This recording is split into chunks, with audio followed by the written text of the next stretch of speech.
ये सर में दर्द क्यों हो रहा है? चाय पीती हूँ, बेहतर महसूस होगा।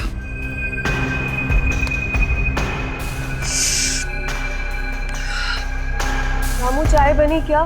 जी मैडम, अभी लाता हूँ। रामू, थोड़ा जल्दी करो, मेरा सर बहुत भारी हो रहा है। लाता हूँ मैडम। पता नहीं क्या हो रहा है मुझे। कल रात तो नींद भी अच्छी आई थी और खाना भी तो घर पर ही खाया था, फिर अब ये अजीब सा क्यों लग रहा है? मैम साहब, आपके सर दर्द की दवा लाऊं क्या? नहीं रामू, चाय पी लेती हूँ, शायद उससे ठीक हो जाए। ठीक है मैम साहब, मैं साहब को चाय दे के आता हूँ। तुम रहने दो, मैं देकर आती हूँ। कल देर रात तक काम कर रहे थे, अभी भी सो रहे हैं। ठीक है मैम साहब। फिर प्रमोद भी ना, फिर लेट हो जाएगा तो मुझ पर चिल्लाएंगे। प्रमोद, देखो उठो अभी। देखो मेरी तबीयत पहले से ही ठीक नहीं है, अब तुम मुझे और तंग मत करो। तुम्हारी चाय भी तैयार है। प्रमोद, प्रमोद।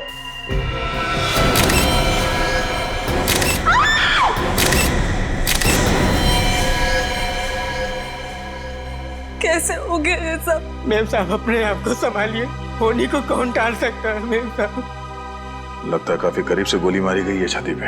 और गोली लगते ही इसकी मौत हो गई, क्योंकि बेड से उतरने की भी कोशिश की हो, ऐसा देख के लगता तो नहीं है। कोई हाथापाई के निशान नहीं है। ऐसा लगता है कि जब खूनी ने गोली मारी तब ये गहरी नींद में सोए हुए थे। तुम इस घर के नौकर हो रामू? जी साहब। यहीं रहते हो? नहीं साहब, पास वाली बस्ती में रहता हूँ साहब। सुबह 7 बजे आता हूँ, घर का काम करता हूँ साहब, खाना बनाता हूँ और रात को 7 बजे चला जाता हूँ। अंदर कैसे आया तुम? साहब, मेरे पास घर की डुप्लीकेट चाबी है जो मेम साहब ने मुझे बना के दी है। उसी से साहब मैं दरवाजा खोल के अंदर आता हूँ, क्योंकि कभी कभी साहब और मेम साहब देर से उठते हैं। तो तुम्हारे पास इस घर की डुप्लीकेट चाबी भी है? जी साहब। तो जब तुम घर के अंदर दाखिल हुए तो कुछ अजीब दिखा घर के अंदर, या फिर घर के बाहर किसी को देखा जो गड़बड़ लगा हो? नहीं साहब, कल 7:30 बजे काम करके मैं चला गया था साहब। साहब और मैम साहब दोनों लोग टीवी पे फिल्म देख रहे थे और जब मैं सुबह आया तो साहब और मैम साहब दोनों लोग सो रहे थे साहब, और मैं रसोई में चला गया काम करने के लिए। सर, हाँ?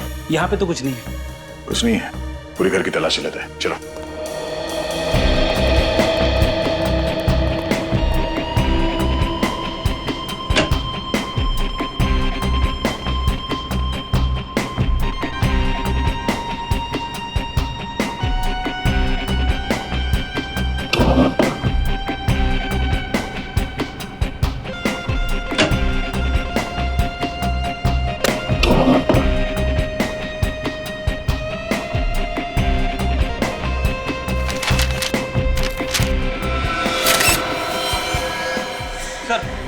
हाँ बेटे।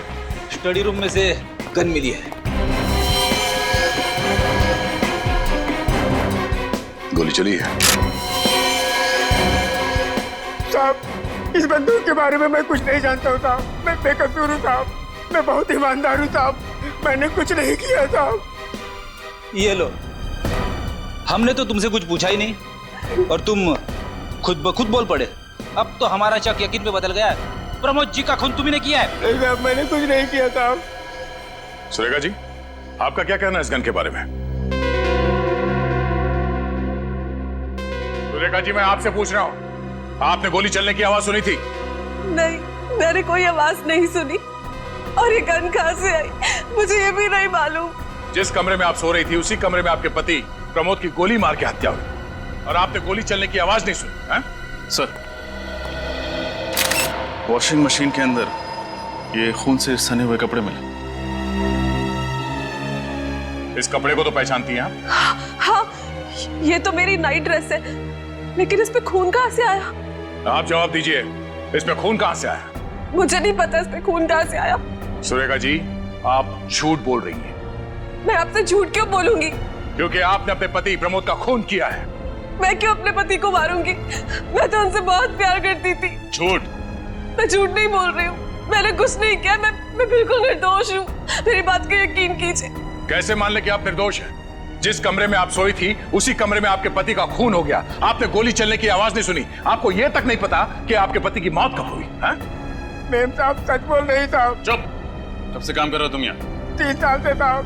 और मेम साहब को और साहब को मैंने कभी भी झगड़ते हुए नहीं देखा साहब। झगड़ते नहीं देखा इसका मतलब ये नहीं कि आपकी मेम साहब खून नहीं कर सकती। सुरेखा जी, आप इन्हें अपने पति का खून किया है और जो कुछ भी हुआ है आप साफ साफ बताइए हमें। मैं बिल्कुल निर्दोष हूँ। मैंने इनका खून नहीं किया है। मैं निर्दोष हूँ।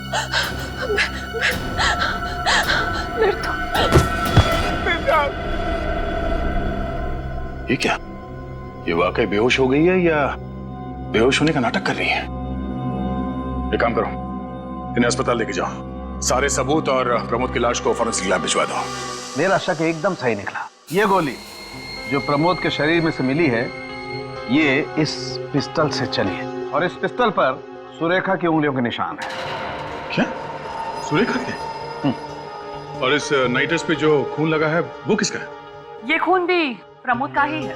अच्छा, इसकी मौत कितने बजे हुई? रात तकरीबन 1 से 1:30 बजे के बीच।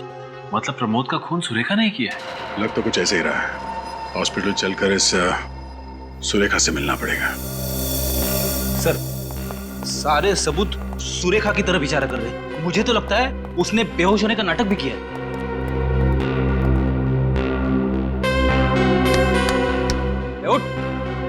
उठ। ये लो, ये तो सपनों की दुनिया में। इसे अभी हकीकत की दुनिया में ले जाते हैं। उठो, उठो। ड्यूटी पर सोने का पगार मिलता है क्या तुम्हें? नहीं सर, इसे तो सपने देखने का पगार मिलता है। क्या है, आप लोगों को हॉस्पिटल में रात को चेकिंग करने का पगार मिलता है?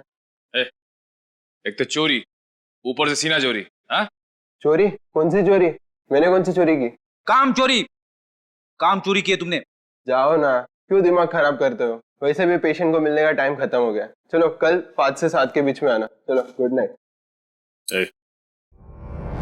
Good morning. CID? Surekha ji इसी कमरे में है? जी सर। चलो दिखा।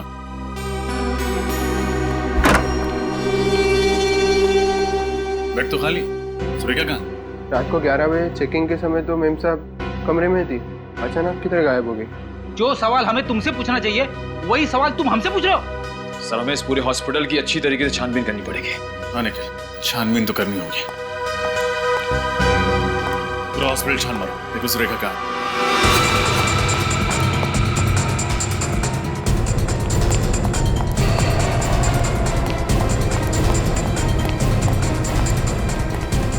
सब चेक कर लिया लेकिन सुरेखा नहीं मिली सर। वहां पे भी नहीं है। कैसे हो गया ऐसे? कहाँ है सुरेखा? साहब मुझे कुछ नहीं पता साहब, मैं तो यहीं पर बैठा था।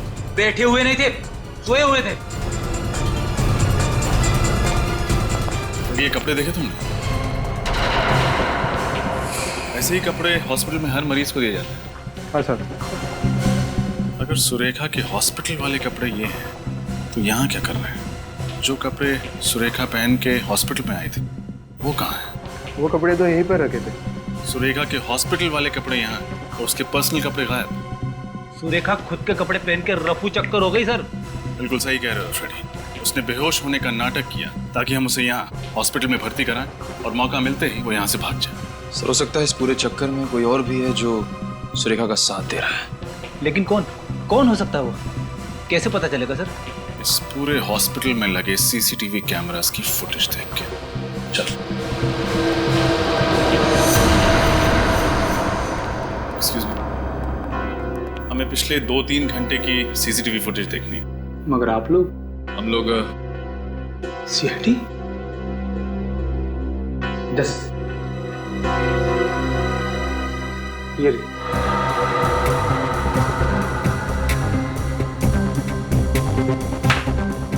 ये रही सुरेखा, मगर इसके हाथ में तो खुद के कपड़े हैं। और ये ऐसे चल रही है जैसे इसमें कोई जान ही नहीं है। शायद इस कमरे के अंदर वो कपड़े बदलने गई। मगर ये काम तो वो अपने कमरे में भी कर सकती थी ना। हाँ फ्रेडी, यही तो मैं सोच रहा हूँ।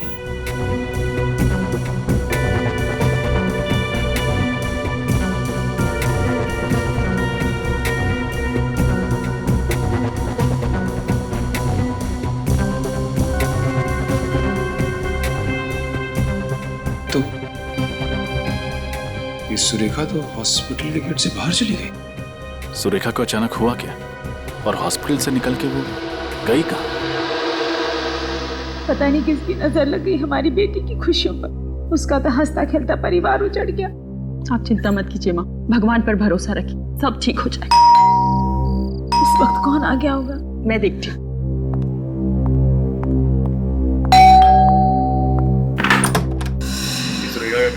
जी, लेकिन वो तो इस वक्त हॉस्पिटल में है। थी, अब नहीं है। हॉस्पिटल में नहीं है तो कहाँ है? ये आपको पता होना चाहिए। पूरे घर की अच्छी तरह तलाशी। अरे तलाशी?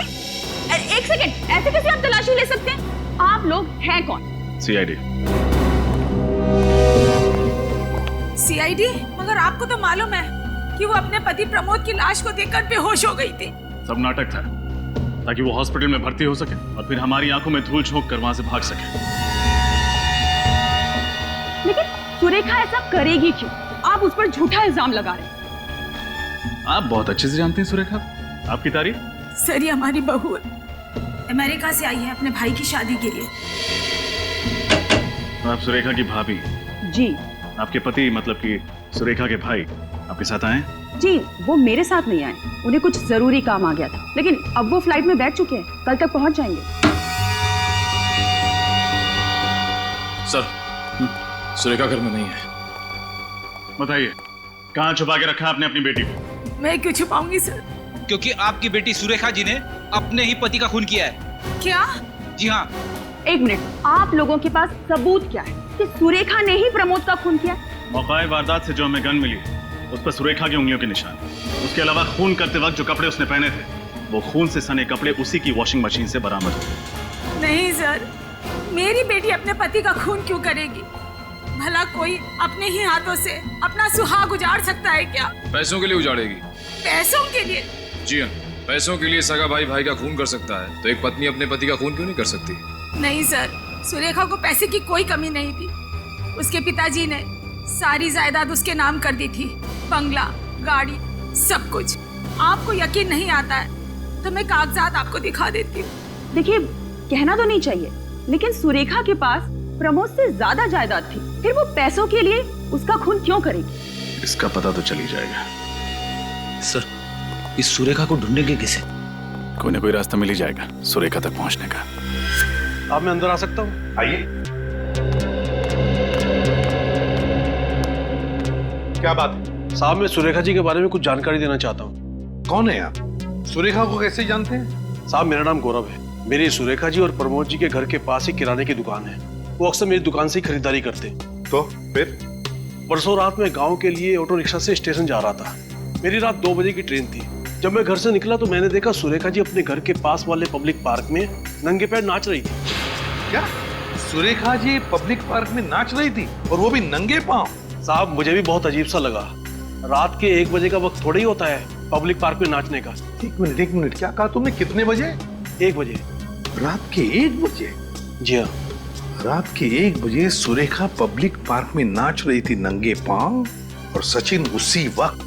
और रात के 1 और 1:30 बजे के बीच में प्रमोद का भी खून हुआ। पूरे होश में थे जब तुमने देखा, या फिर कुछ शौक है तुम्हें? साहब, मैं पूरे होश में था, आप मेरा यकीन कीजिए। सर, कोई एक इंसान एक ही वक्त पे 2 अलग-अलग जगह पे कैसे हो सकता है? वही तो सचिन, वही तो। कुछ न कुछ तो गड़बड़ जरूर है, कुछ न कुछ तो गड़बड़ जरूर है। ठीक है, तुम जा सकते हो। पंकज, इनका फोन नंबर और एड्रेस ले लेना, जरूरत पड़े तो हम तुम्हें खुद से बुला लेंगे। हाँ सचिन, इस सुरेखा के बारे में और भी पूछताछ करनी पड़ेगी, और भी गहरी पूछताछ। तो सर, एक बार फिर से सुरेखा के घर की तलाशी ले ले? बिल्कुल बिल्कुल, ले लो उसके घर की तलाशी। कोई ना कोई सुराग तो वहां पर जरूर है जो हमारी आंखों से छूटा है। सर, किराने वाले ने जो बात बताई है उसे सुनकर मेरा दिमाग गोल गोल घूम रहा है। भला कोई आधी रात को, वो भी पब्लिक पार्क में, नंगे पैर क्यों नाचेगा? फ्रेडी, हमने सुरेखा के बारे में पता कर लिया है। उसे कॉलेज के दिनों से नाचने का बहुत शौक था, और शायद शादी के बाद वो ये शौक पूरा नहीं कर पाई, और इसीलिए पार्क में आके सर, पैंट पे मिट्टी लगी। हाँ फ्रेडी, पर हो सकता है ये मिट्टी किसी के जूतों से लग गई हो। हमें ठोस सबूत चाहिए, इससे काम नहीं चलेगा। अंदर चल के देखते हैं। एक एक कमरा छान मारना, किसी भी चीज को नजरअंदाज मत करना। जल्दी।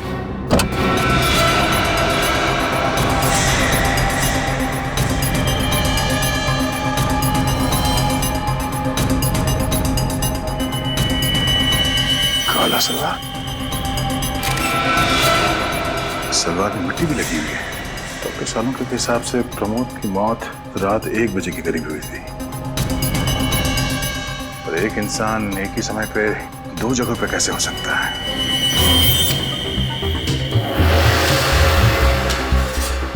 या तो वो अपने पति का खून करके सबूत मिटा रही होगी या फिर पार्क में डांस कर रही होगी। अब ये क्या चक्कर है? सर, सुरेखा की मेडिकल फाइल मिली है। अच्छा, ये क्या? ये सुरेखा रात सोने से पहले सिस्टोपैम टैबलेट खाती थी। ये सिस्टोपैम क्या है? डॉक्टर सालों के ही बताएंगे।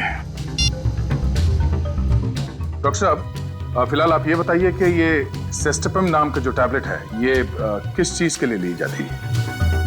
हाँ, ठीक है सर। क्या हुआ? ये टैबलेट सिस्टोपैम एंटी डिप्रेसेंट है। मतलब सुरेखा को डिप्रेशन की बीमारी? पर ये बात सुरेखा की माताजी ने हमें क्यों नहीं बताई? सर कहीं ऐसा तो नहीं कि सुरेखा की माँ ने हमसे ये बात जानबूझ के छुपा के रखी हो? अब ये तो हमें ये डॉक्टर बताएंगे जिसने सुरेखा को ये दवाई प्रिस्क्राइब की थी, डॉक्टर जितेन। ये 2 गोलियां ले लीजिए, इससे तुम्हारी दिमागी दृश्य कम हो जाएंगे। मनसुख, इन्हें ले जाइए। आइए।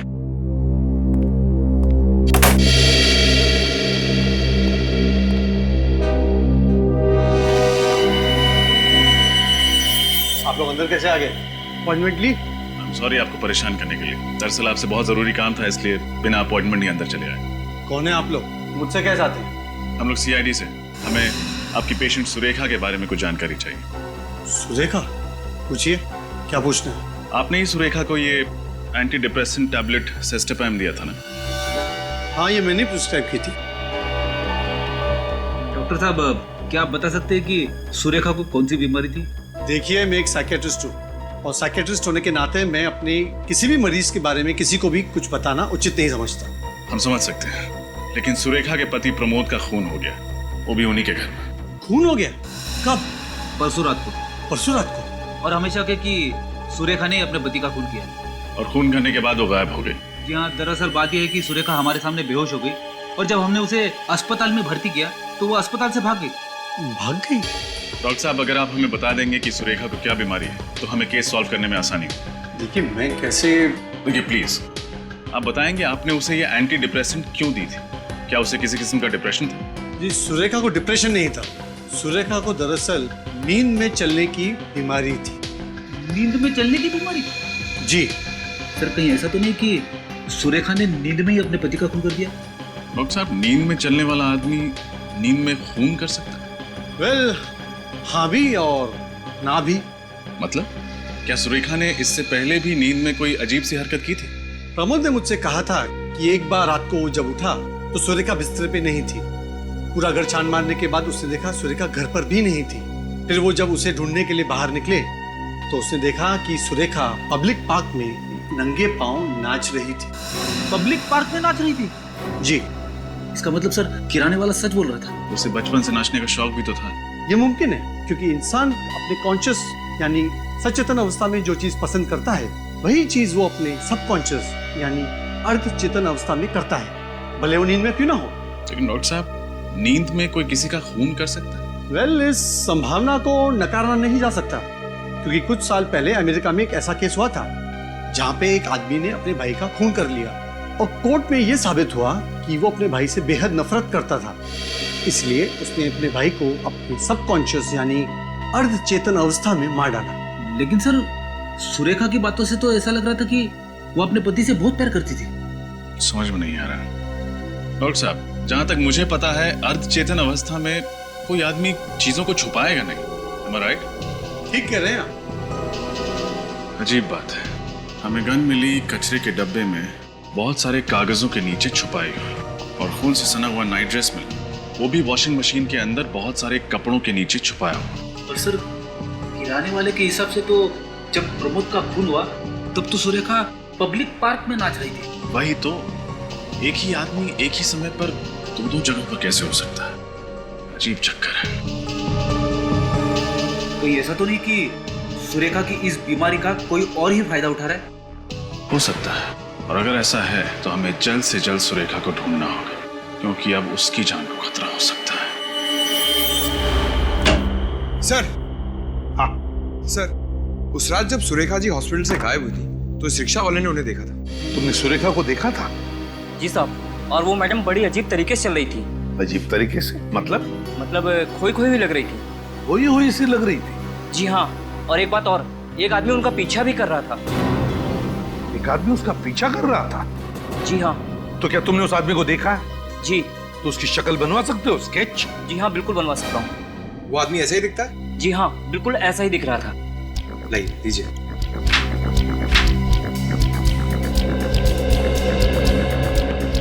सर, हाँ, ये लीजिए स्केच।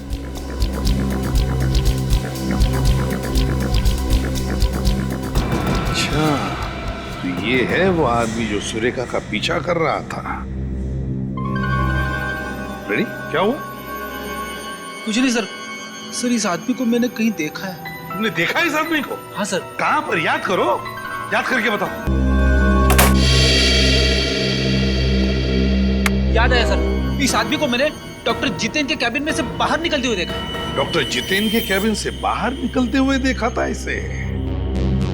कहीं इस आदमी ने तो नहीं सुरेखा को अगवा किया? डॉक्टर जितेन के पास जाकर पूछताछ करो, पता लगाओ इस आदमी के बारे में। आप लोग फिर से? माफ कीजिएगा, आपसे फिर से मिलना जरूरी था, क्योंकि सुरेखा की जिंदगी और मौत का सवाल है। क्या हुआ सुरेखा का? मिल गई वो? जी नहीं, अभी तक तो नहीं मिली। यह आदमी कल आपके कैबिन में से बाहर निकला था जब हम यहाँ पे आए थे। आप इसे बुला सकते हैं? ये तो मेरा असिस्टेंट मनसुख है, लेकिन इसका सुरेखा के साथ क्या लेना देना? हमें शक है कि इसी ने सुरेखा को अगवा कर लिया। क्या मनसुख ने सुरेखा को अगवा की? हाँ, मनसुख आपकी क्लिनिक में कहीं दिख नहीं रहा। आज काम पे नहीं आया क्या? नहीं, वो सुबह उसका फोन आया था और कह रहा था कि उसकी माँ की तबीयत अचानक खराब हुई है, इसलिए 3-4 दिनों तक नहीं आएगा। लगता है हमारा शक सही निकला है। मनसुख के घर का पता मिलेगा? हॉस्पिटल वालों ने जो मनसुख का एड्रेस दिया था यही है ना? हाँ सर, लेकिन मुझे लगता नहीं कि मनसुख को हमें देख के खुशी होगी। हमें देख के किसे खुशी होती है? मुझे मायूस हो जाता है, क्योंकि जानता है कि उसका वक्त पूरा हो गया।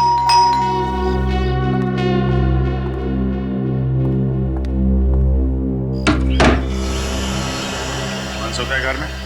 नहीं, आपसे कितने पैसे उधार लिए उसने? अरे वाह, इतनी ईमानदारी, वो भी आज के जमाने में। कमाल है। ईमानदारी नहीं सर, मजबूरी कहिए इसे। कैसी मजबूरी? वैसे आप लोग कौन हो? सीआईडी। सीआईडी? सीआईडी से भी मनसुख ने उधार ले लिया। सीआईडी को उल्लू बना के पैसे निकालना मुश्किल ही नहीं, नामुमकिन है। वैसे हम लोग पैसे मांगने नहीं, मनसुख के बारे में पूछताछ करने आए। पूछताछ करें? ये मनसुख सबसे पैसे उधार लेता है क्या? गली का भिखारी रह गया था, वरना वो तो उससे भी उधार ले लेता। मैं तो उसकी इस आदत से परेशान हो गई हूँ सर। वो खुद तो अस्पताल में पड़ा रहता है दिन भर, और उसके पीछे उसके लेनदारों को जवाब मुझे देना होता है। वैसे मनसुख की माँ की तबीयत कैसी है? मनसुख की माँ की तबीयत? हाँ, यही कहते उसने हॉस्पिटल से छुट्टी ली। हे भगवान, इस हद तक गिर गया मनसुख। कहना क्या चाहती, साफ साफ बताइए। जी, मनसुख की माँ की मौत तो 2 साल पहले ही हो गई थी। हाँ? फिर उसने झूठ क्यों बोला? पता नहीं क्यों, वो तो मुझसे भी झूठ बोलकर ही गया होगा। आपसे क्या बोला? कहाँ जा रहा है? वो कल दोपहर को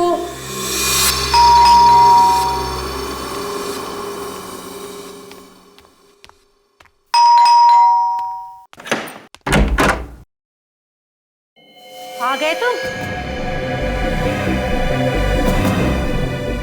कब सुधरोगे तुम? मैं कुछ कह रही हूँ। अरे कुछ बोलते क्यों नहीं हो? और ये तुम्हारे हाथ में क्या है? अरे छोड़ो। तो यहाँ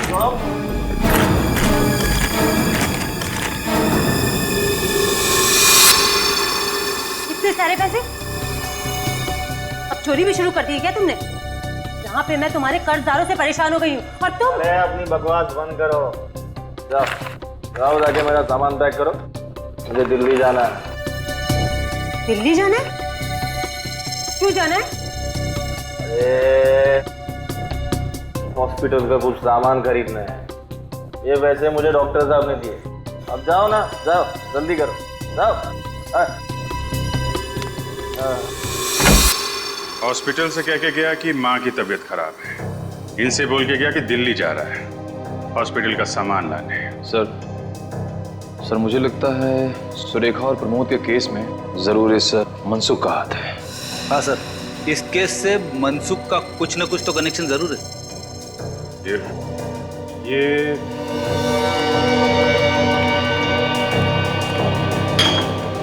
शराब की बोतलें, इस मनसुख को शराब पीने की आदत है क्या? जी सर, जब तक 2 बोतल देसी दारू न पी ले उसे नींद ही नहीं आती है। ये सारी कमाई वो दारू में ही उड़ा देता है। यहाँ तक कि मेरे पिताजी ने उसकी नौकरी लगवाई कलकत्ता में, उसने जाने से मना कर दिया। मना कर दिया? क्यों? क्योंकि उसकी मनपसंद देसी दारू यही मिलती मुंबई में। सर सुरेखा को अगवा करके जो पैसे मनसुख को मिले हैं वो पैसे उसने देशी दारू पे ही उड़ाए होंगे। समझे फ्रेडी? देशी दारू। हाँ सर, मुंबई में जितने भी देसी दारू के अड्डे हैं वहीं पे जाना पड़ेगा। जाना तो पड़ेगा, मगर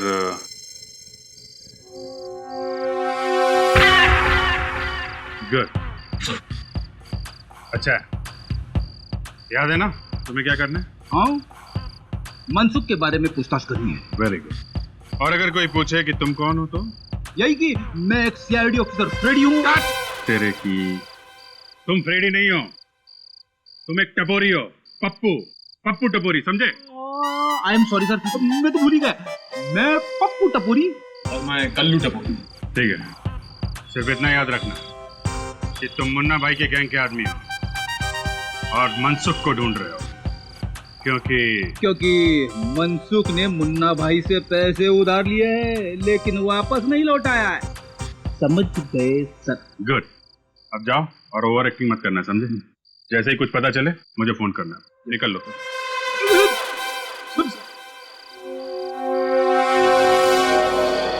आई सुन, इस बंदर को कोई जानता है? भाई साहब, इसे देखा है क्या? ये अपन के एरिया का नहीं है। ध्यान से देख, पहचानेगा तो माल मिलेगा ना। अरे ठीक से देखो ना, तुम भी देखो ना। अरे बाबा, बोला ना, आपने पी रखी है क्या? आदमी का टुकड़ा पहचानते हो क्या? हाँ, आपको बोल रहा हूँ। अरे पी तुमने रखी है? नहीं पहचानता, जाओ यहाँ से। और वो उधर चेक कर लिया लेकिन कुछ पता नहीं चला। मुझे भी कुछ नहीं मिला है, ना मनसुख फंसुख कुछ नहीं है। एक बार बचता है, रोशनी बात। वहीं पे चल के मनसुख पे रोशनी डालते। चलो।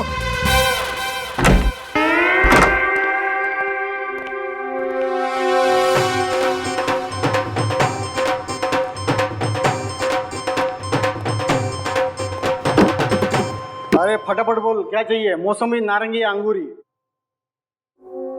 ये आदमी चाहिए। हम यहाँ शराब बेचते हैं, इंसान नहीं। अब आया है तो पतली गली से निकल लो, नहीं तो लेने के देने पड़ जाएंगे। हाँ।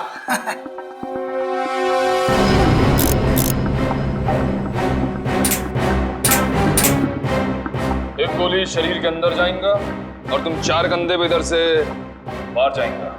कौन है आप लोग?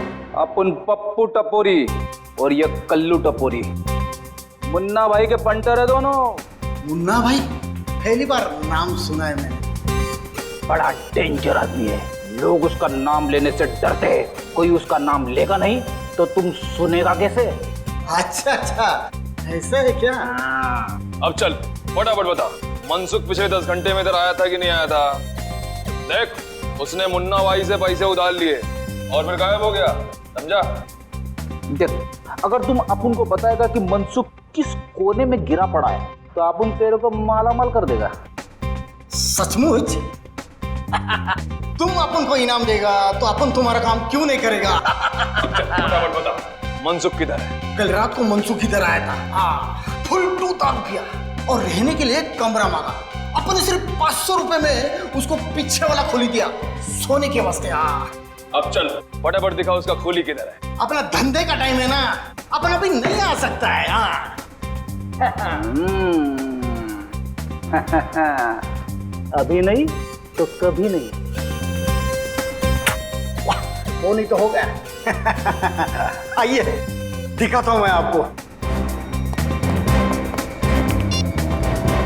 नारंगी, मौसम्बी, कुछ भी पिला दे, सोडा नहीं तो पानी पिला दे।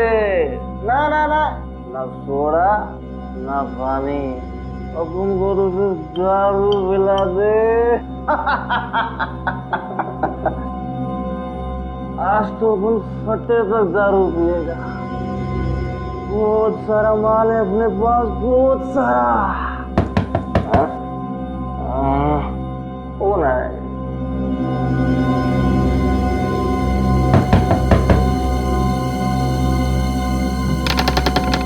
अरे जेठ, तुम जियो हजारों साल। सेठ, अभी अपन तुम्हारे पास ही आने वाला था। वो क्या है ना, दारू खत्म हो गया है, 2 बोतल चाहिए बस। अरे मनसुख, पहले इन लोगों से मिल ले।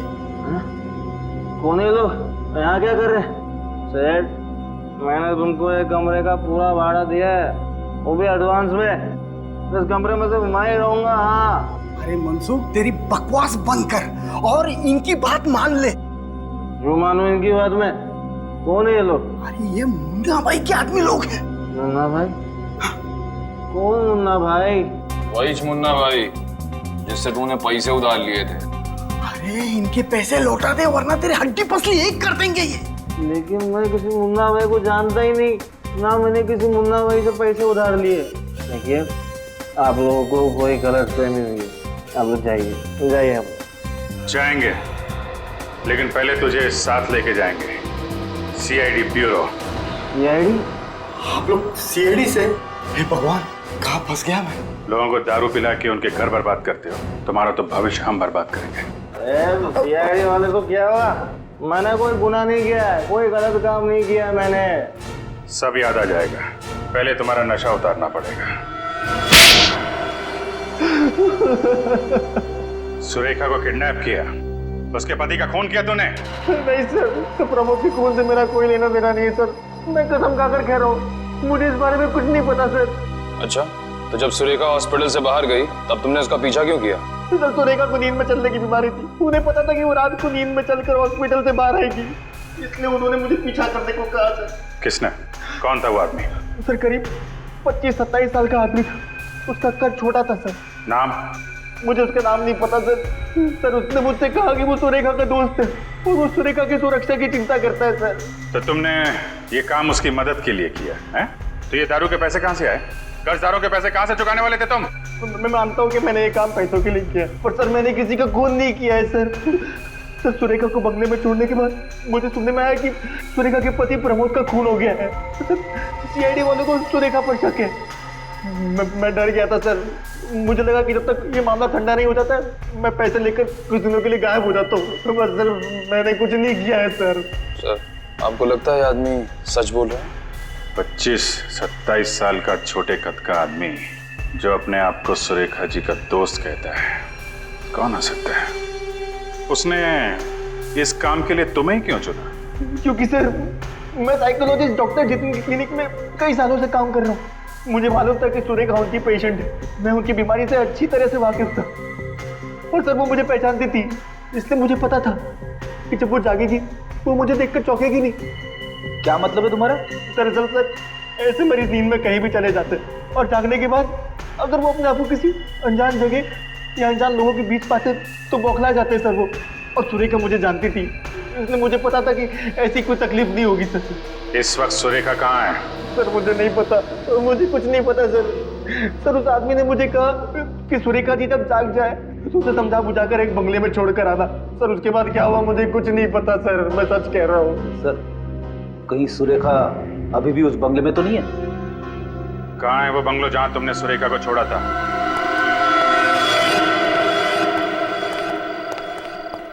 मनसुख ने यही पता बताया था ना? हाँ सर।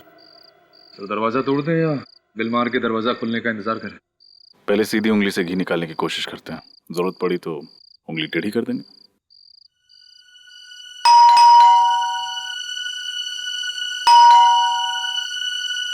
दरवाजा तो खुल नहीं रहा है, उंगली टेढ़ी करे। लेकिन दरवाजा तोड़ेंगे नहीं, कोई और रास्ता ढूंढते हैं अंदर घुसने का।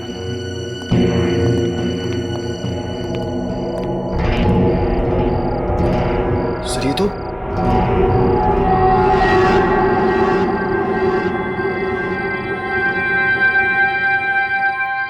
ये तो सुरेखा है। इसने तो हेडफोन लगा रखा। हाँ, ये कर क्या रही?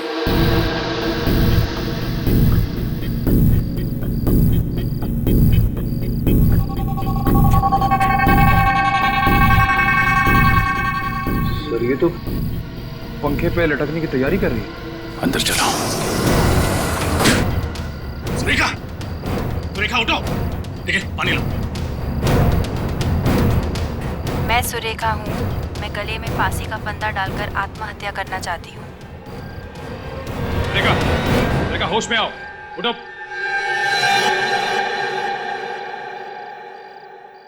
ये मैं क्या कर रही थी? आप फांसी लगाने जा रही थी। फांसी? जी हाँ, इस हेडफोन्स के जरिए आपको सम्मोहित किया जा रहा था। सम्मोहित?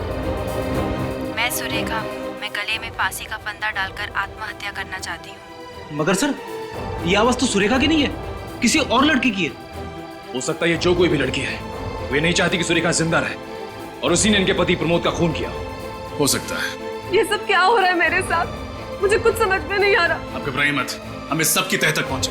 मगर सर, हमें पता कैसे चलेगा कि इस सब के पीछे कौन है? इसी जगह पर खूनी का इंतजार करके, क्योंकि जिस लड़की की भी आवाज इस हेडफोन से आ रही वो यहाँ वापस जरूर आएगी। ये देखने की सुरेखा जिंदा है या फिर मर गई।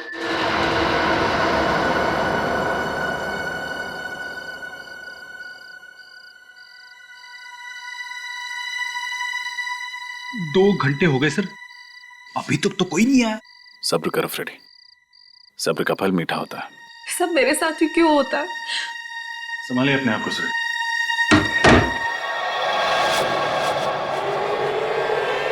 माय गॉड, यहाँ पर तो सिर्फ रस्सी है। सुरेखा कहाँ गई? सुरेखा पहुंच गई। सुरेखा यही है, जिंदा है और तुम लोगों का पर्दाफाश हो चुका है। कौन है आप लोग? हम लोग सीआईडी से। सीआईडी? कहाँ भाग रहे हो? कमर में दर्द हो जाएगा। कौन है आप लोग? बोलिए। और मुझे मारना क्यों चाहते थे? क्या आप इन्हें नहीं जानती? जी नहीं, मैं इनसे पहली बार मिल रही हूँ। और तो फिर ये लोग आपको क्यों मारना चाहते? इस बात का जवाब तो यही दोनों देंगे। क्यों मारना चाहते हो तुम सुरेखा को? हमने ये सब उसके कहने पे किया था। किसके कहने? जिसका ये प्लान था। किसका प्लान था? कुछ समझ नहीं आ रहा है माँ, हो क्या रहा है? मेरी भी कुछ समझ में नहीं आ रहा है, ये सब क्या हो रहा है। माँ, सुरेखा दीदी और प्रमोद जीजू का आपसी रिश्ता कैसा था? मतलब उनके बीच में कोई तनाव या झगड़ा हो रहा हो, या फिर जीजू का किसी और लड़की के साथ अफेयर हो और ये बात दीदी को पता चल गई हो, दीदी ने गुस्से में आकर उन्होंने जीजू का खून कर दिया हो। शर्म आनी चाहिए तुम्हें अपनी बहन के बारे में ऐसे बोलते हुए। तुम अपनी बहन के बारे में ऐसे सोच भी कैसे सकते हो? बस बस बस माँ, बस कीजिए। आपको भी सुरेखा पर ही शक है? शक नहीं है, लेकिन सारे सबूत उन्हीं की तरफ इशारा कर रहे हैं और सीआईडी को भी यही लगता है। मैं देखता हूँ।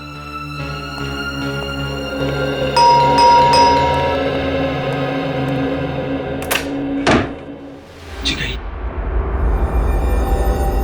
मैं सीआईडी से हूँ। आप कौन? मैं सुरेखा का भाई रोशन। कहाँ है मेरी बच्ची? कुछ खबर मिली उसकी? पता चला, लेकिन क्या? लेकिन उसे बचा नहीं सके। बचा नहीं सके? कहाँ है सुरेखा? क्या हुआ उसको? उसने आत्महत्या कर ली। नहीं, ऐसा नहीं हो सकता। कह दो कि ये सब झूठ है। सुरेखा में छोड़ के ऐसा नहीं जा सकती। भगवान के लिए कह दीजिए कि ये सब झूठ है। भगवान ने आपकी बात सुनी है। आप क्या कहना चाहते हैं? यही कि आपकी बेटी सुरेखा मरी नहीं है, जिंदा है। सुरेखा जी। माँ, मेरी बच्ची। भाभी, आप लोगों ने हमसे झूठ क्यों कहा? उसका जवाब है ये दोनों। आइए।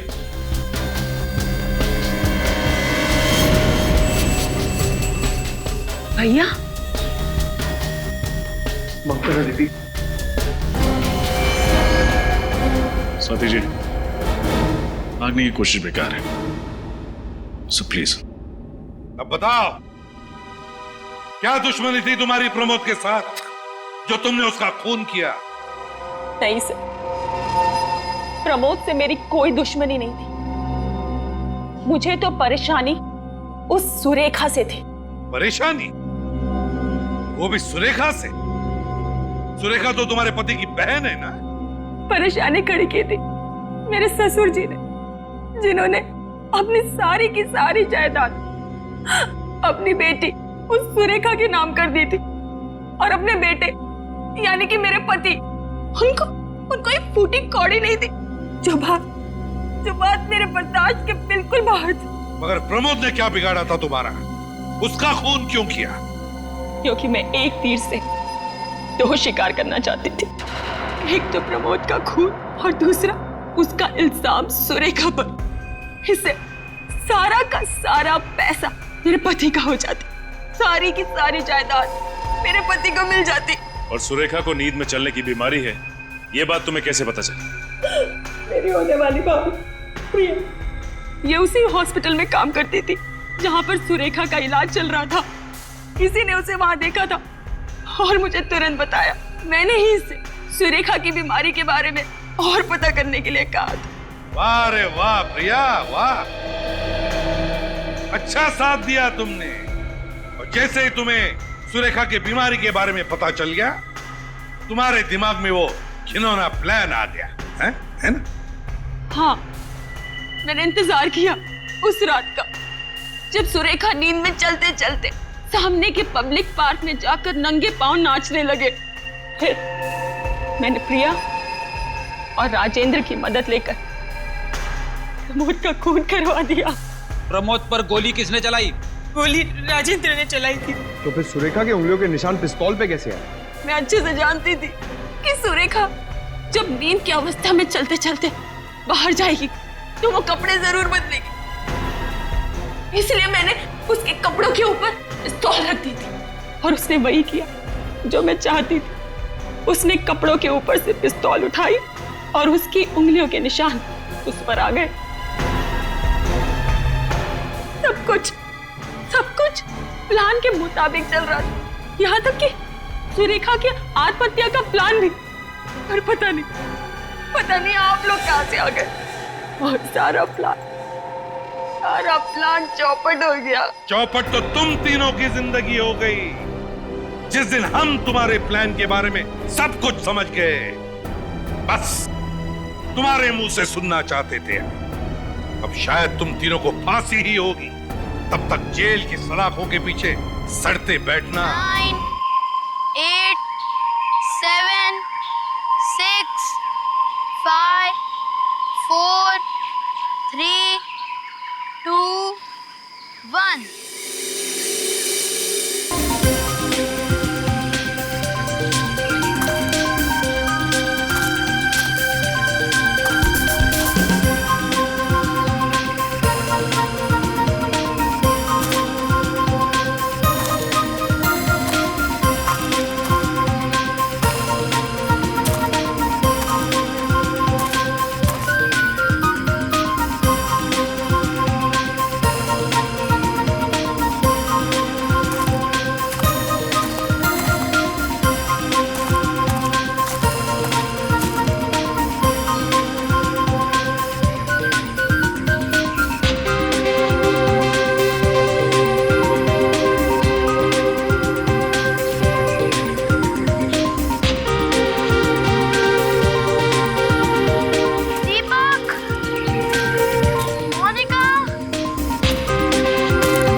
हम लोग सीआईडी से। आप बिल्कुल मत घबराइए, कुछ नहीं होगा आपको।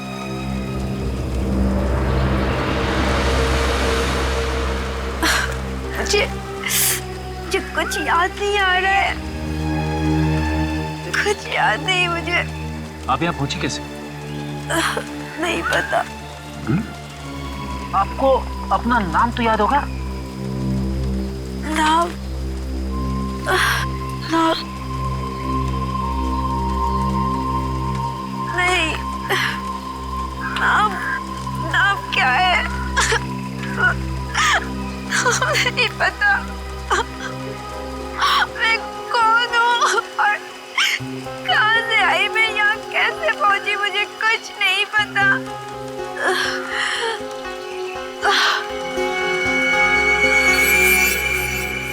सर, ये तो बेहोश हो गई। एम्बुलेंस अभी तक आई क्यों नहीं? सर, एक बात समझ में नहीं आ रही है, इसे तो गोली सिर्फ छू के निकली, फिर इतना सारा खून कैसे बह गया? हाँ सर, शरीर पे जो घाव है वो ज्यादा गहरे नहीं है। मामला गड़बड़ है। इसको एम्बुलेंस से भेजने के बाद पूरा एरिया अच्छी तरीके से छान मारते हैं, कोई ना कोई सुराग तो जरूर मिलेगा।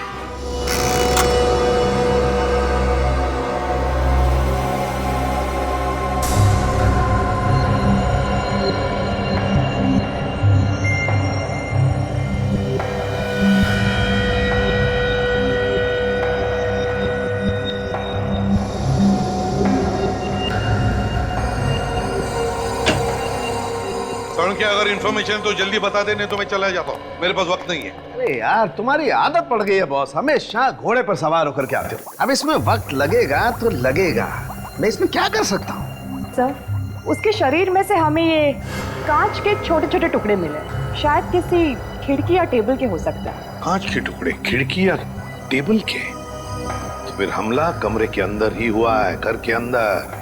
और उस कमरे में वो लड़की अकेली नहीं थी बॉस, उसके साथ 3 और लोग भी थे। ये आप कैसे कह सकते सालूम के साहब? क्योंकि मुझे उस लड़की के कपड़ों और शरीर पर 3 अलग अलग लोगों के खून का सैंपल मिला है। सर, कहीं ऐसा तो नहीं कि उस औरत ने 3 और लोगों का खून कर दिया?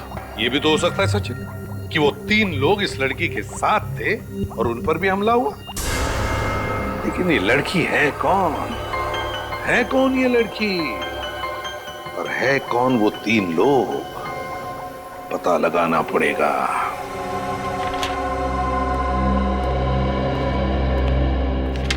सचिन, कुछ पता चला उस अनजान लड़की के बारे में? नहीं सर, उस अनजान लड़की के बारे में तो कुछ पता नहीं चला, लेकिन डॉक्टर्स का कहना है कि उसे अमनीशिया की बीमारी थी सर। एमनीशिया की बीमारी? याददाश्त खो गई उसकी? लेकिन उसकी रिपोर्ट में तो ऐसा कुछ नहीं कि उसके दिमाग पर कोई चोट लगी है जिसकी वजह से ये एमनीशिया हो सकता है। सर, डॉक्टर्स के हिसाब से सदमे की वजह से उसकी याददाश्त खो गई। सर, जब तक ये लड़की हमें कुछ बताएगी नहीं, हम उसकी मदद कैसे करेंगे? फ्रेडी, उस लड़की के शरीर पर 3 लोगों के खून मिले, हम उन खून से पता लगा सकते हैं ना उस लड़की के बारे में। सर, जिन 3 लोगों के खून मिले हैं उनका हमारे पास कोई भी रिकॉर्ड नहीं है। कोई भी रिकॉर्ड नहीं है?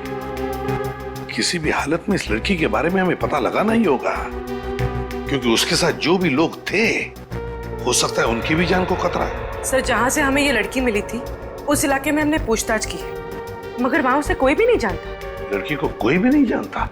तो फिर एक काम करो, इस लड़की के फोटोग्राफ सारे पुलिस स्टेशन में भेज दो, सारे पुलिस स्टेशन में। जरूर किसी दूसरी जगह पर इस लड़की के साथ कोई हादसा हुआ होगा और फिर वो अपनी जान बचाने के लिए भागकर यहाँ तक पहुंची जहाँ पर ये हमें मिली। मगर सर, हमें ये कैसे पता चलेगा कि ये लड़की कौन सी जगह से आई है? फ्रेडी, ये लड़की जहाँ पर हमें मिली उस एरिया का नक्शा लेकर आओ, पूरे एरिया का नक्शा।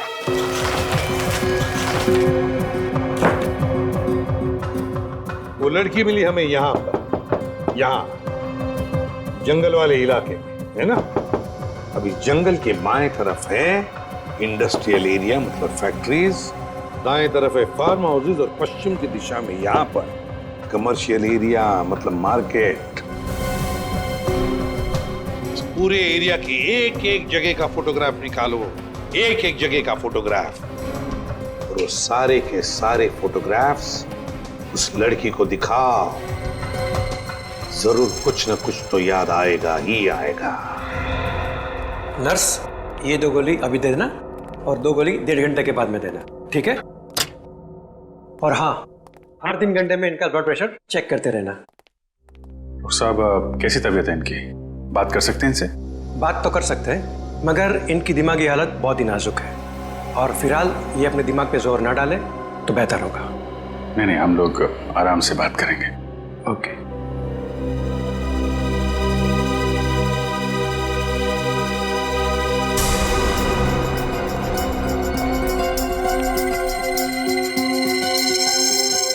कैसी तबीयत है अभी आपकी?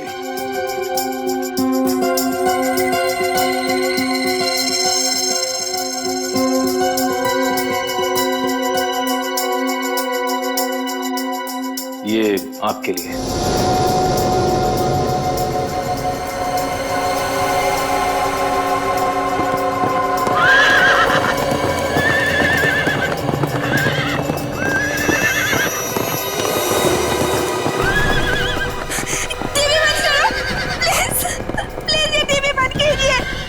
आप ये टीवी बंद कर दीजिए प्लीज।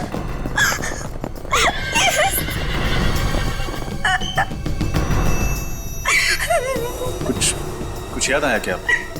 कुछ नहीं याद आ रहा है, कुछ नहीं। कौन हूँ मैं? कौन हूँ मैं? आप बिल्कुल घबराइए मत, सब कुछ याद आ जाएगा, ठीक है? शांत हो जाइए। देखिए, हम आपको कुछ फोटोग्राफ दिखाएंगे, उन्हें देखने से शायद आपको कुछ याद आ जाए। ओके, निखिल ये देखिए आप।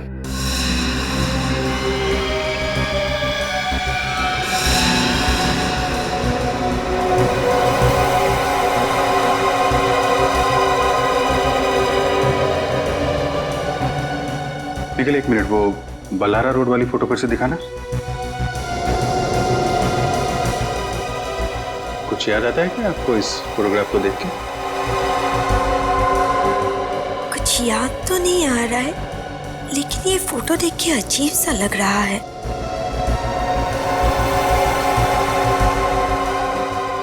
बल्लारा रोड, ठीक है, कोई बात नहीं। अभी आप आराम कीजिए, हम लोग फिर मिलेंगे आपसे। Okay, thank you very much. Ballara road से कोई ना कोई संबंध है इस लड़की का। देखा कैसे चौंक गई थी। हाँ दया,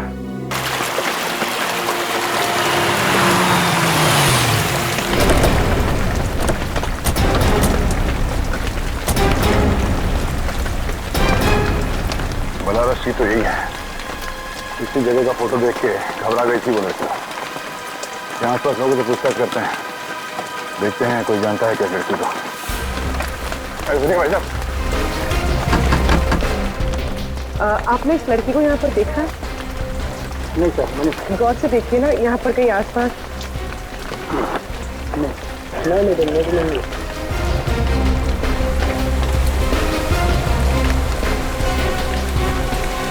सर, बहुत लोगों से पूछा लेकिन कोई इस लड़की को नहीं पहचानता। सर, इस तरफ भी कोई उसे नहीं पहचानता।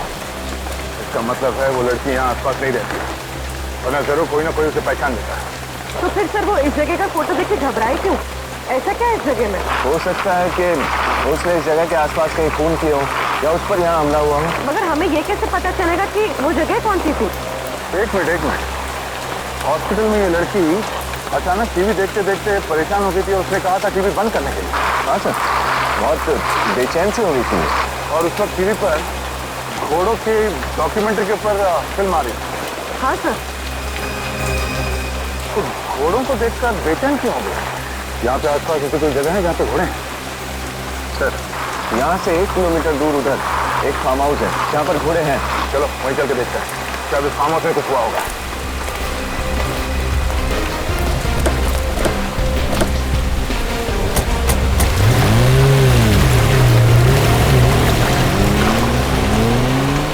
सर, यही है वो फार्म हाउस जहाँ पर घोड़े हैं। Yes sir.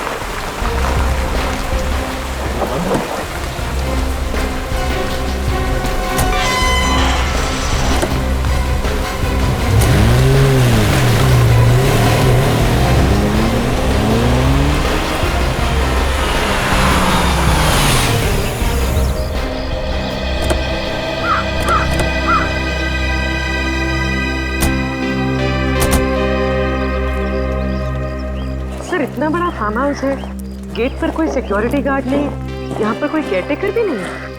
हाँ,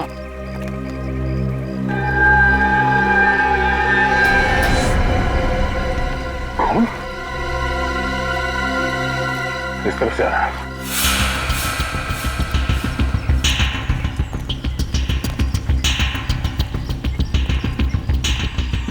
सर ये निशान तो अंदर से बाहर की तरफ आए हुए हैं। अंदर कुछ हुआ है।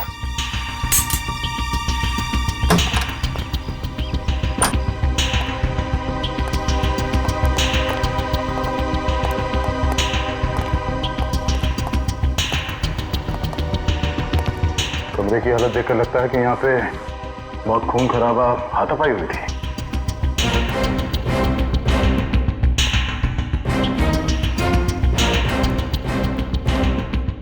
Sir Amit, oh no. देखिए सर, दो लाशें, दोनों को एक ही तरीके से मारा गया है। ये दोनों है कौन? कपड़ों से तो बॉडीगार्ड लग रहे हैं। ये सर, ये बॉडीगार्ड ही है सर। ये देखिए इसका एक हाथ। पर सर ये दोनों यहाँ संजय जी के फार्म हाउस पर? हो सकता है संजय जी की सिक्योरिटी के लिए रखा गया उन्हें। सर वो देखिए सर, खिड़की का कांच टूटा हुआ है।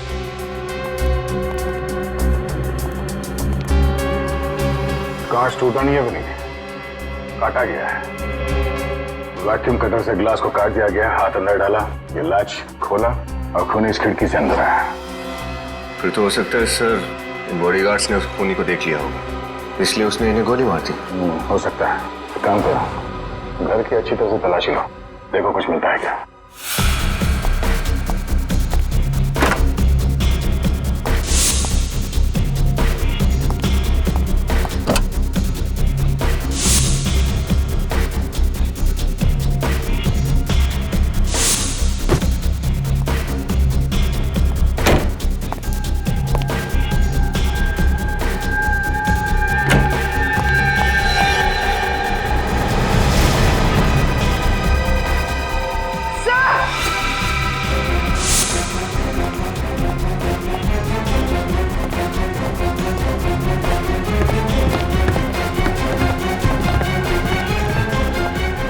ये देखिए, और 3 लाशें।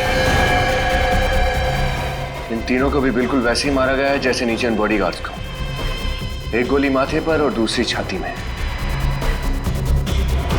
तो ये दोनों घर के मालिक हैं, शायद पति पत्नी। यस सर, इनके पास ये आई कार्ड मिला है। इन्हीं का नाम संजय है, इस फार्म हाउस और संजय ग्रुप ऑफ कंपनीज के मालिक। सर इसके पास कुछ भी नहीं मिला। इसका मतलब है खूनी ने पहले उन दोनों बॉडीगार्ड्स को मारा, उसके बाद संजय और उसकी पत्नी को, और फिर इस अनजान आदमी को भी मार दिया। मगर वो लड़की यहाँ से बच निकली। सर अगर वो लड़की यहाँ से बचकर भागी है तो उसने खूनी को जरूर देखा होगा। हाँ, देखा तो होगा।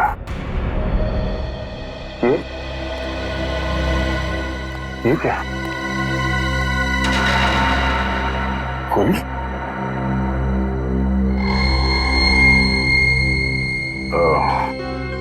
इस गोली पे लगे खून से पता चल जाएगा कि गोली किस पे चलाई गई थी।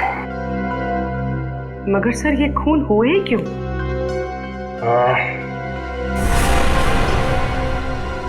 लूटने के इरादे से। क्या मतलब सर? ये देखो, अलमारी के अंदर ये तिजोरी खुली पड़ी है और तिजोरी खाली है। लेकिन सर अगर लूटना ही होता तो इन सब की जान लेने की क्या जरूरत थी?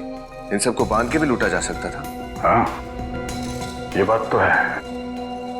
अगर सिर्फ लूटने का इरादा था तो तब भी लूट सकते थे जब ये लोग घर पे नहीं होते हैं। संजय, उसकी पत्नी और बॉडीगार्ड यहाँ पे छुट्टियां मनाने नहीं आते होंगे, और ये फार्म हाउस शहर से काफी दूर भी है। मामला कुछ और ही लगता है। 45 कैलिबर की गन से खून हुए सारे। 45 कैलिबर की गन से। अच्छा, पता चला वो लाश किसकी थी जो संजय और उसके बीवी के साथ मिली? सर वो संजय का छोटा भाई अजय। संजय का छोटा भाई अजय? और सर लाशों के पास हमें जो खून मिला है उसमें उस लड़की का खून भी है जो हमें मिली है। हाँ, ये सारे के सारे खून बड़े प्लानिंग के साथ किए गए हैं। जिसने भी किया है ना ये सब, वो जानता था कि संजय, उसकी बीवी और उसका भाई अजय तीनों के तीनों फार्म हाउस पर जाने वाले थे। हाँ सर, खूनी को यह भी मालूम था कि अलमारी के अंदर एक खुफिया तिजोरी भी है। लेकिन उस तिजोरी में क्या था उसका कुछ पता चला?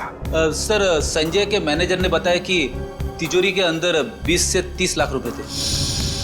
20 से 30 लाख? सर, कहीं ये सारे खून उन पैसों की वजह से तो नहीं हुए?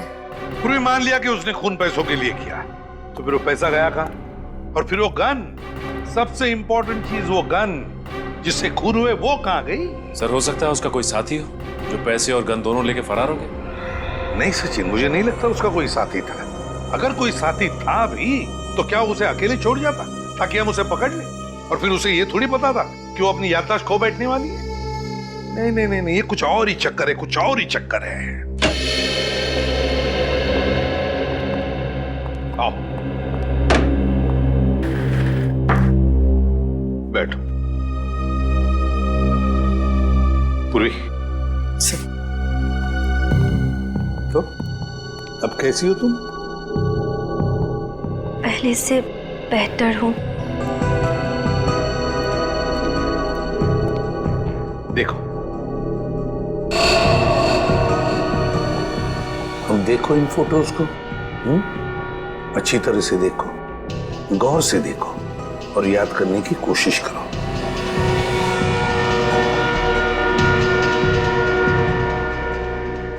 नहीं, मैंने ये जगह पहले कभी नहीं देखी।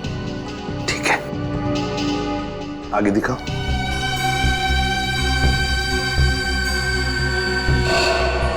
देखो, इन लोगों को देखो, देखो क्या तुम पहचानते हो इनको? याद करने की कोशिश करो। नहीं। ये देखिए, ध्यान से देखिए, ये संजय है और ये संजय का छोटा भाई अजय और ये संजय की बीवी शोभा। इनका नाम सुन के कुछ याद आ रहा है आपको? नहीं। चलो ठीक है, आगे देखो।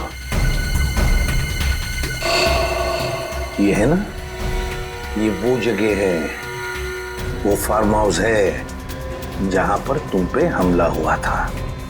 ये फार्म हाउस देखो इसे अच्छी तरह से, देखो कुछ याद आता है क्या? नहीं, नहीं, मुझे ये फोटो मत दिखाओ। हटाओ इस फोटो को, मुझे नहीं देखनी है। ये फोटो देख के आपको कुछ याद आ रहा है क्या? बताइए क्या याद आ रहा है आपको? सर, इस हाथ में नहीं है पूछने के लिए।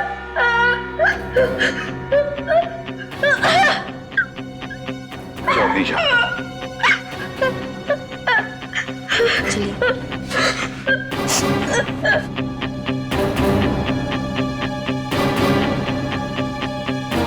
क्राइम सीन के फोटो देखते ही उसे जरूर कुछ ना कुछ तो याद आया ही है। याद आया है, परेशान हुई वो, कुछ ना कुछ तो जरूर याद आया है उसे। इस संजय के घर वालों से जाकर पूछताछ करनी पड़ेगी। कोई जानता है क्या इस लड़की को, और क्या क्या जानता है इस लड़की के बारे में?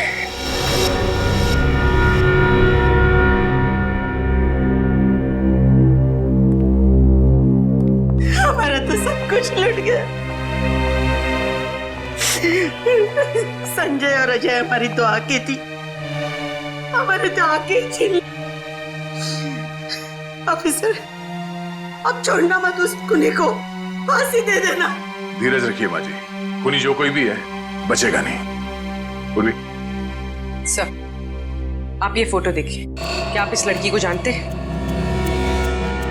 नहीं, हमने इसे पहले कभी नहीं देखा। जरा याद कीजिए, कहीं किसी रिश्तेदार की शादी में या आस पड़ोस में कभी देखा हो? नहीं, हमने इसे नहीं देखा। कौन है ये लड़की? ये लड़की भी उसी फार्म हाउस में थी जहाँ पे संजय का खून हुआ था। वहां से ये लड़की किसी तरह से बच निकली। लेकिन ये वहां क्या कर रही थी? ये तो हमें भी नहीं पता, मगर ये अपनी याददाश्त खो चुकी है। इसे अब कुछ भी याद नहीं। उसी ने मारा होगा मेरे बेटे को। अब याददाश्त खोने का ढोंग कर रही है। हो सकता है। अच्छा आप ये बताइए कि आपका छोटा बेटा अजय, क्या वो इस लड़की को जानता होगा? अब जानता होगा या नहीं ये तो हम नहीं कह सकते। अजय बहुत सालों से हमारे साथ नहीं रहता था और वो अपने बारे में बताता भी बहुत कम था। ये अजय और संजय के बीच में संबंध तो अच्छे ही थे ना? संबंध तो अच्छे थे, लेकिन 1 साल पहले दोनों भाइयों में झगड़ा हो गया था बिजनेस के सिलसिले में और दोनों अलग अलग हो गए। अजय ने तो अपना घर भी अलग ले लिया था। आप लोगों को किसी पे शक है? आपके परिवार का कोई दुश्मन या अजय या संजय का किसी के साथ कोई झगड़ा वगैरह हुआ हो? ये तो नहीं जानते हम, लेकिन शांतनु कई बार ऑफिस में आकर तमाशा किया करता था। सूद समेत पैसे लौटाने के लिए दबाव डालता था वो, जान से मारने की धमकी भी देता था वो। ये शांतनु कौन है?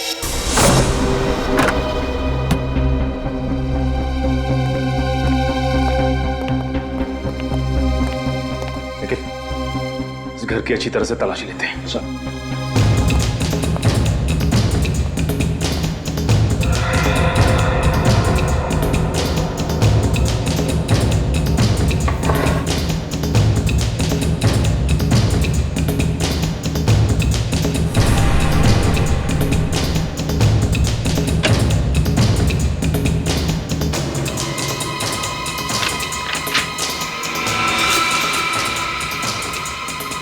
सर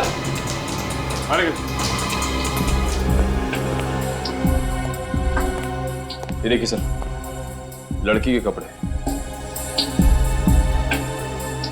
लेकिन निखिल, अजय तो इस घर में अकेला रहता था, लड़की के कपड़े उसकी अलमारी में कैसे आए? ये देखो, ये एल्बम मिली है। ये क्या? उस घायल लड़की के साथ अजय की फोटो? सर उनको देख के लगता है कि दोनों एक दूसरे से बहुत प्यार करते थे। लगता तो ऐसा ही है। मैं सिर्फ तुम्हारी हूं, मीरा। मीरा? सर जब मैं अजय का मोबाइल चेक कर रहा था तो उसके फोन पे किसी मीरा नाम की लड़की के कई कॉल्स थे कॉल लिस्ट में। मीरा? एक काम करो निखिल, मोबाइल कंपनी से पता करो कि ये मीरा रहती कहाँ है। कौन है आप लोग? किससे मिला आप लोगों को? शांतनु घर पे है? हाँ है, मगर बुना अपार्टमेंट किसी नहीं मिलते। आप लोगों ने अपार्टमेंट लिया? सीआईडी को किसी की अपॉइंटमेंट की जरूरत नहीं है। सीआईडी? क्या बात है रामू, कौन है ये लोग? साहब सीआईडी। क्या बात है सर? मिस्टर संजय, उनकी पत्नी और उनके छोटे भाई अजय, उनके खून के सिलसिले में कुछ पूछताछ करनी थी आपसे। लेकिन मेरा इन खून से क्या लेना देना है? क्या ये बात सच है कि मिस्टर संजय ने आपसे बहुत सारे पैसे उधार लिए थे और फिलहाल लौटाने की हालत में नहीं थे? हाँ ये सच है। और आपने उन्हें जान से मारने की धमकी भी दी थी? हाँ? वो तो सिर्फ डराने के लिए, कहने और करने में बहुत अंतर होता है ऑफिसर। और वैसे भी बहुत सारे लोगों के पैसे चुकाने थे उसे। मगर बहुत सारे लोगों ने मिस्टर संजय को जान से मारने की धमकी नहीं दी थी आपकी तरह। मैंने संजय को नहीं मारा, मैं तो ऐसा कर ही नहीं सकता। मैं तो कल सारा दिन टेबल टर्न होटल में था, एक बिजनेस कॉन्फ्रेंस के सिलसिले में। वहाँ बहुत सारे लोग थे, आप चाहे तो किसी से भी बात कर सकते हैं। ठीक है मिस्टर शांतनु, जब तक ये केस सॉल्व नहीं हो जाता आप शहर से बाहर नहीं जा सकते हैं। सर मोबाइल कंपनी से मीरा के घर का पता तो मिल गया है, मगर क्या? मगर सर मीरा उस पते पे रहती ही नहीं है, कोई और रहता है और वो लोग मीरा को जानते भी नहीं। इस मीरा ने गलत एड्रेस क्यों लिखवाया होगा? एक काम करो, मीरा और अजय के कॉल रिकॉर्ड चेक करो, देखो कोई कॉमन नंबर है क्या जिस पे दोनों बात करते थे।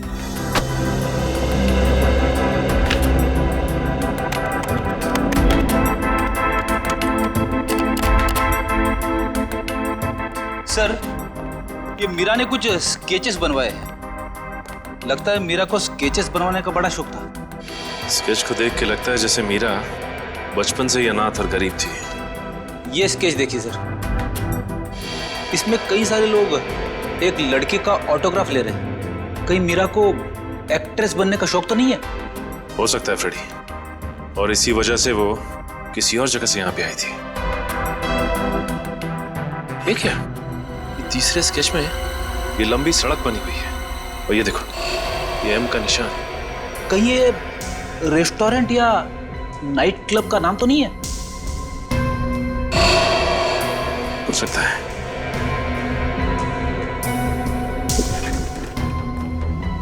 सर दोनों के मोबाइल पे सिद्धार्थ नाम के आदमी का नंबर कॉमन है। दोनों ने सिद्धार्थ से कई बार बात की है। सिद्धार्थ है कौन ये सिद्धार्थ? इससे मिलना पड़ेगा।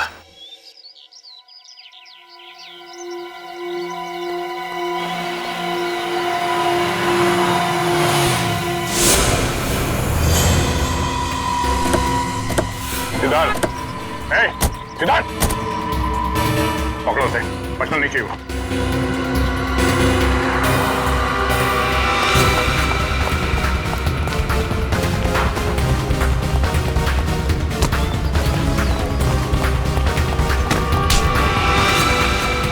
सीआईडी के हाथों से आज तक कोई भी खूनी बच के नहीं निकला है। तो मैंने कोई खूनी कैसे? झूठ। अजय का भाई संजय और उसकी पत्नी दोनों का खून तुम नहीं किया है। सर मैं भला उनका खून क्यों करूंगा सर? तो फिर हमें देख के भागा क्यों? वो तो सर मैं ये मिमियाना बनकर समझा और सही सही बता क्यों भागा? सर वो मैं शराब का धंधा करता है, इसलिए मैंने सोचा आप लोग मुझे पकड़ने आए। ओह, तो तुम गैर कानूनी तरीके से शराब बेचते हो? हाँ, लेकिन मैंने कोई खून नहीं किया सर। तो फिर अजय से तुम्हारा झगड़ा किस लिए हुआ था? सर वो हम दोनों के बीच गलतफहमी हो गई थी। कैसी गलतफहमी? मुझे लगा कि वो मेरी गर्लफ्रेंड के साथ चक्कर चला रहा था, पर बाद में पता चला कि वो लड़की हम दोनों दोस्तों को बेवकूफ बना रही थी। वो लड़की मीरा थी? नहीं, मीरा से तो अजय बहुत प्यार करता था और उसे शादी भी करना चाहता था। तो क्या उस दिन अजय मीरा को अपने भैया भाभी से मिलाने के लिए फार्म हाउस ले गया था? हाँ। इस मीरा के बारे में तुम और क्या बता सकते हो? उसके परिवार में कौन कौन लोग हैं? परिवार के बारे में तो मैं कुछ ज्यादा नहीं जानता सर, क्योंकि मैं जब भी उससे पूछता था तो वो बात टाल देती थी। तो मुझे लगा कि वो अपनी पर्सनल लाइफ मेरे साथ शेयर नहीं करना चाहती, तो फिर मैंने भी जानना जरूरी नहीं समझा सर। मीरा रहती कहाँ पर है? उसके घर का पता तो नहीं मालूम, लेकिन एक बार मैं जब उसे घर छोड़ने गया था तो वो मेन रोड पर ही उतर गई थी। उसने कहा था कि अगर मेरे घर पे भाई ने देख लिया तो वो बहुत नाराज हो जाएंगे। इसमें नाराज होने वाली क्या बात? मीरा का कहना था कि उसका एक भाई उसके लिए बहुत ज्यादा पॉजिटिव था। कौन से मेन रोड पे छोड़ा था तुमने उसे? बनगेरा नगर के मेन रोड पर सर। बनगेरा नगर? सर मुझे कुछ नहीं याद आ रहा है। कौन हूँ मैं? कौन हूँ मैं? मीरा। मीरा? हाँ, तुम्हारा नाम मीरा है। मेरा नाम मीरा है? जी हाँ, आपका नाम मीरा ही है। ये नाम आपको पहचाना लग रहा है? हाँ। देखो मीरा, हमें ये भी पता चल गया है कि तुम रहती कहाँ हो। कहाँ पे? तुम बनगेरा नगर में रहती थी। अब इस फोटो को देखो, देखो कुछ याद आता है क्या? बताओ कौन से घर में रहती थी तुम?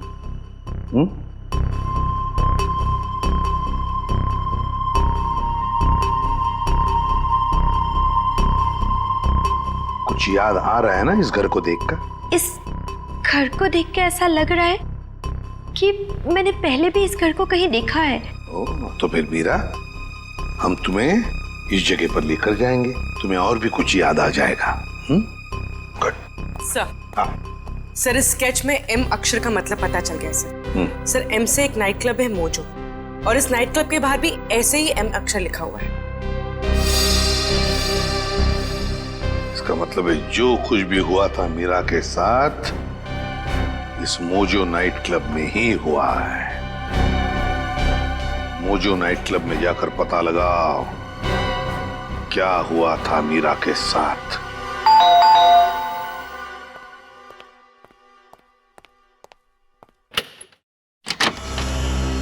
जी कहिए। मीरा यहीं रहती है ना? जी हाँ, मीरा मेरी बहन है। क्या हुआ? क्या हुआ? आपकी बहन मीरा घर से गायब है और आप पूछ रहे कि क्या हुआ? मीरा गायब है? ये आप क्या कह रहे हैं? जी बिल्कुल ठीक कह रहे हैं। आपकी बहन मीरा हमारे पास है। आपके साथ है? ये आप क्या बकवास कर रहे हैं? बकवास है? श्रेया,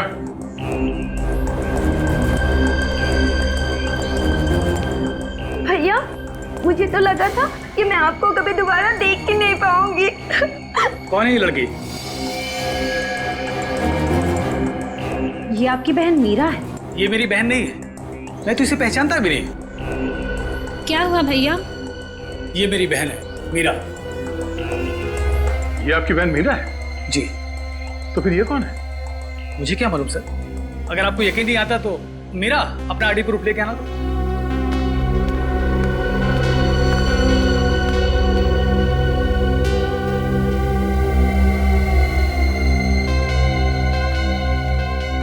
ये रहा मेरा ड्राइविंग लाइसेंस और ये रहा मेरा पासपोर्ट।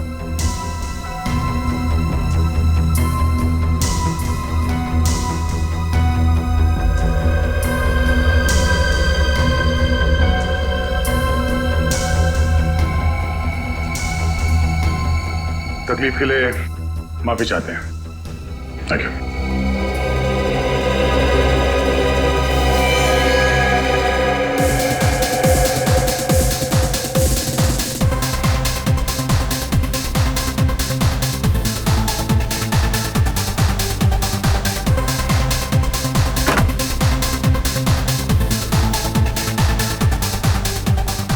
अरे सुनो भाई साहब, ये बार का मैनेजर कहाँ मिलेगा? Thank you. Excuse me. जी कहिए। हम लोग सीआईडी से केस की तहकीकात के लिए आए। सीआईडी? क्या हुआ सर? ये मीरा है, देखा इससे यहाँ पे आपने? हाँ लेकिन ये मीरा नहीं। ये लड़की मीरा नहीं है? तो फिर कौन है? ये मोनिका है, यहाँ पर डांसर थी। ये लड़की मोनिका है, ये पक्का पक्का यकीन है आपको? जी सर।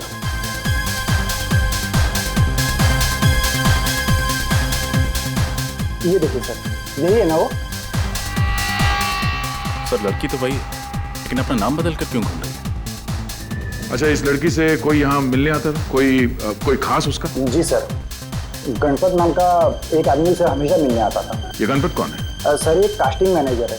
मोनिका यहाँ पर फिल्म एक्ट्रेस बनने का सपना लेकर आई थी और उसी को काम दिलाने में ये मदद कर रहा है। ये गणपत कहाँ मिलेगा? सर अभी यहीं पर था।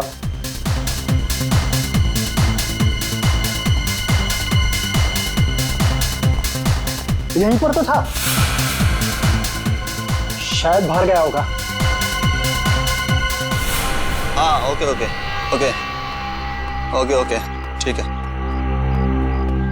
गणपत सर ये पकड़ो उसे, बचाने चाहिए।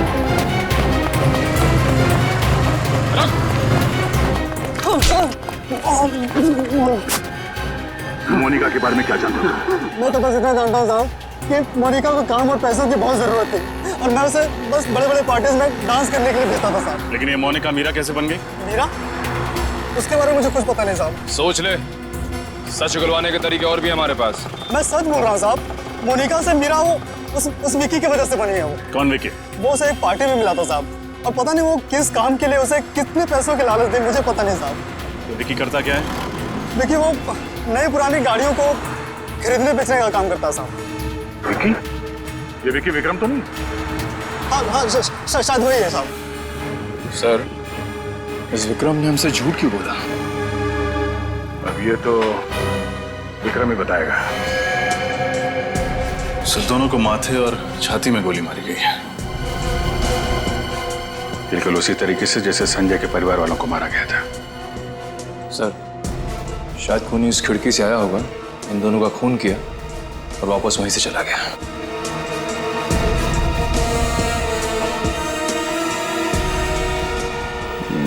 लग तो ऐसा ही रहा है,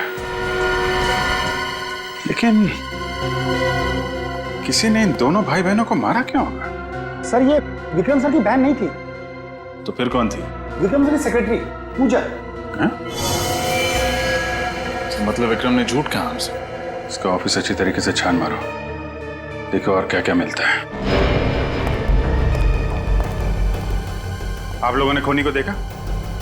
नहीं सर, हमने तो गोली चलने की आवाज ही नहीं सुनी। गोली चलने की आवाज नहीं है? सर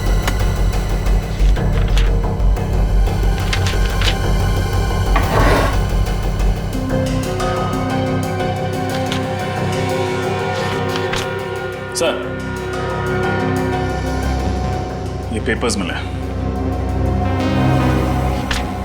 इंपोर्टेड गाड़ियों के कागजात। विदेशी नई गाड़ियों को पुरानी बता के आप लोग कम दाम में बेचते हैं। विक्रम जी संजय और अजय को कैसे जानते थे? सर संजय जी और अजय जी विक्रम सर के क्लाइंट्स थे, उन्होंने भी गाड़ी खरीदी थी। सर सर ये देखिए, फेम कार डीलर्स, ये कंपनी विक्रम और शांतनु दोनों के नाम पे है। अच्छा अच्छा अच्छा, ये सारा किया कराया शांतनु का है। सर प्लान के मुताबिक तो मैंने पूरा काम खत्म कर दिया। हाँ काम तो खत्म कर दिया है, लेकिन खतरा और बढ़ गया है क्योंकि इस केस में सीआईडी इन्वॉल्व हो गई है।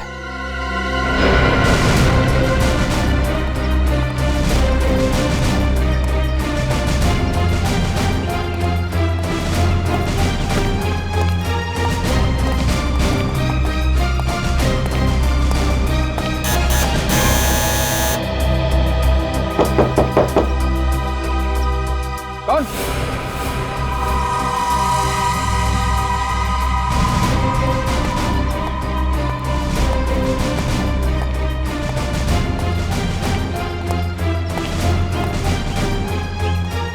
सीआईडी?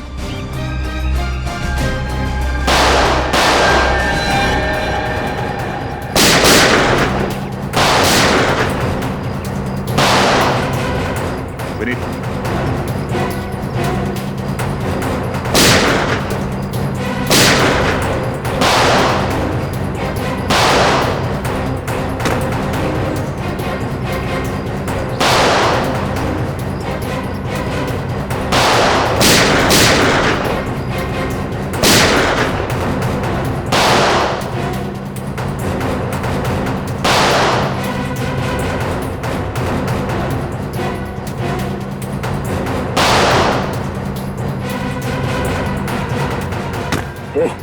खड़ा देख, बाहर निकल।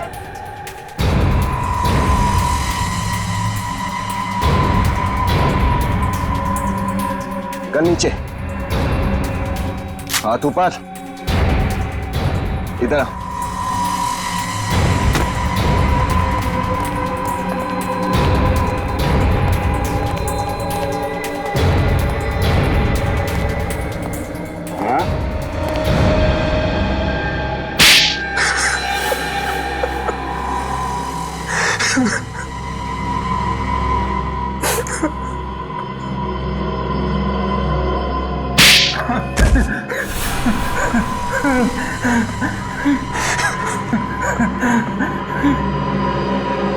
बोल। हाँ मैंने ही खून करवाया अजय, संजय और उसकी बीवी का। मगर क्यों? संजय से नफरत करता था मैं। नफरत करते थे इसलिए जान से मार दी? वो दगाबाज था, मेरी पीठ पीछे मेरे ही कस्टमर से मिलकर मेरे साथ गेम कर रहा था। वो मुझे मार्केट से निकालने की साजिश कर रहा था। और इसलिए तुम्हारे कहने पर मोनिका ने अजय को अपने प्यार के जाल में फंसाया और उसके भैया भाभी से मिलने के बहाने फार्म हाउस पहुंच गई। हाँ, प्लान के मुताबिक उसी रात को मोनिका पूरे परिवार को मार डालने वाली थी, लेकिन ऐन वक्त पे उसने अपना इरादा बदल दिया। वो शायद इसलिए क्योंकि प्यार का नाटक करते करते वो सच में अजय से प्यार करने लगी थी। अजय के प्यार ने कब उसे दीवाना बना दिया मुझे पता ही नहीं चला। जब उसने बार बार मेरा फोन काट दिया तब मुझे शक हुआ, मैं हड़बड़ा गया क्योंकि कुछ ही घंटे बाद वो सब वापस शहर आ जाते और संजय को खत्म करने का मौका मेरे हाथ से निकल जाता। और इसलिए तुमने इस कॉन्ट्रैक्ट किलर मनु का सहारा लिया। संजय, उसकी पत्नी और अजय को खत्म करने का काम इसे सौंप दिया। हाँ, इंसान चाहे जितनी भी कोशिश कर ले अपने पाप को छुपाने की, एक न एक दिन सामने आ ही जाता है। 7 बेकसूर लोगों की हत्या के जुर्म में तुम दोनों को फांसी होगी। तुम्हारे बचने की कोई उम्मीद नहीं।